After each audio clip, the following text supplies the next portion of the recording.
प्रिय माने प्रभु जीशु नाम समस्त अभिनंदन ज्ञापन करुच्ची मुझे जीशु नाम आशीर्वाद घोषणा करुच्ची आपण मैंने आशीर्वादर संतान संतति हुंतु। परमेश्वर एकांत इच्छा ताहांको पुत्र कन्या माने ताहांको पुओ झियो माने सर्व प्रकार जो आशीर्वाद गुड़िक से वाक्य मध्य रखिछन्ति ताहा सब प्राप्त हेउंतु। से आशीर्वाद सकल को लाभ करने निमंते आम को कौन करने को आसतु पढ़ा गीत संहिता 128 एक पद जो मैंने सदा प्रभु भय करते और पथर चलते से प्रत्येक लोक धन्य।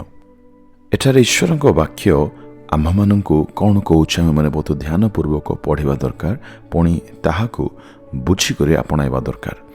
जो मैंने परमेश्वर को भय करती पथर चलती से माने धन्य अटंती।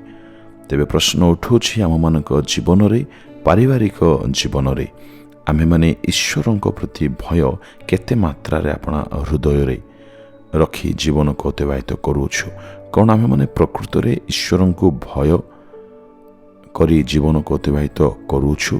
प्रभुଙ୍କ लोक माने जदि भय आम मानक जीवन रे थांता आमे माने खराब पथरे बा जेउ पथ बाइबल अनुमोदन करू नाही सेपरी पथरे आमे माने केबे मध्य जाई न थांतु। किंतु जदि आमे माने अपना जीवन को आज समीक्षा करी देखिबा आम मानकर समस्त चलापथ समस्त गतिविधि ईश्वर को भय करिबा लोक परी जमा देखा जाऊ नाही। आमे माने अपनार समस्त कार्य क्षेत्र रे पाप करि थाउ। आपण मानकर दिनचर्या रे पाप सहित ही आमे माने समय को अतिबाहित करि थाउ। आम मानक देखिबारे चलिबारे कथा कहिबारे आम मानक बाहर जिबारे भीतर आसिबारे कहीं ना कहीं ईश्वर को भय करिवार विषय आम मानक ठारे देखा जाऊ नाही। जाहिर अर्थ आम मानक ठारे तांको प्रति भय नाही। किंतु किछि लोक माने कहंती आगे आम माने तो गिरजा को जाऊ आम माने तो मंडल को जाऊ प्रार्थना करिवा पई जाऊ। किंतु प्रभुଙ୍କ प्रिय लोक माने आपण प्रार्थना करने मंडल को जीवार अर्थ नुह जे आपण ठारे ईश्वर प्रति भय भक्ति रही अछि। आपण मानकर आचरण आपण मानकर स्वभाव व्यवहार यह कहवा दरकार आपण प्रकृत रे तांको भय करुछन। आपण हृदय जे प्रकृत भक्ति अछि यह आपण मानकर स्वभाव चाली चलन द्वारा प्रकाशित हवा दरकार। जो मन ईश्वर भय करती से माने पाप को मंदता को असुचिता को घृणा करती। पुणीश्वर वाक्य कहुअछि से माने प्रत्येक पथरे जाती से पथरे जहा कि उत्तम अटे बा उत्तमतार पथ अटे जो पथ द्वारा कि से माने जीवा द्वारा पाप करिवे नाही पापर झुंटी पड़िबे नाही पापर पथित हेबे नाही। भय करिबा व्यक्ति ही पापर मार्गरु अपना पथ को अपना पाद को से माने अटकाई रखती।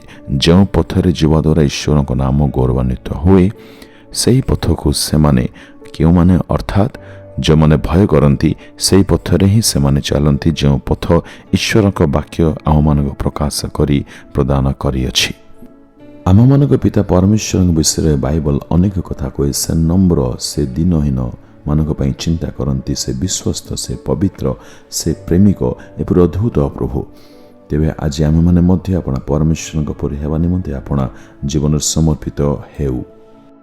आमे माने कहिबा प्रभु आज ठारो मो हृदय रे सदा सर्वदा निमंते तुम प्रति भक्ति भय तुम प्रति श्रद्धा और प्रेम मो ठारे बढ़ाई दियो प्रभु। जयरे मु मध्य तुमको भय करिवा लोक मानक मध्य रे गणित होई परिबे। एणु मते तुमे साहाय्य कर मो जीवन रे तुम प्रति भय दियो तुम प्रति श्रद्धा और प्रेम दियो। मोर जीवन तुमरे गौरव निमंते तुमको संतुष्ट करिवा निमंते तुम इच्छा करिवारे बीती जाओ प्रभु। मते तुम एपरि साहाय्य कर बोली मु प्रार्थना करुछि राजा। मते दया कर तुमरी भय पथरे चलिबा पई तुमे शुणिअछ। एणु मु तुमको धन्यवाद दे प्रार्थना यीशु नाम मागुछि आमेन आमेन।